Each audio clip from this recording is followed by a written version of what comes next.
Ini suasana sahur pertama Tete Ica dengan Dede Siva. Tete Ica ini puasa yang kedua ya. Tahun kemarin udah mulai puasa. Dede tahun kemarinnya baru sampai jam 10. Sekarang mau sampai duhur apa sampai maghrib, Dek? Duhur ya? Oh, duhur dulu. Kalau Tete Ica? Maghrib. Sampai maghrib. Ini kenapa makannya sama apa? Aku sama ininya doang. Kuahnya? Aku nasi dan tempe. Tempe.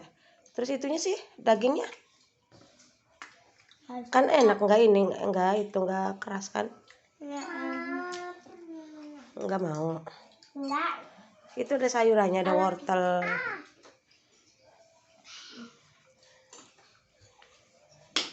Nanti habis makan sahur baca doa.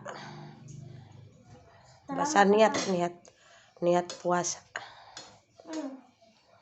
Nggak tahu. Oke, selamat sahur. Mama nggak tahu mah doa puasa. Ya nanti diajarin. Bukan doa niat.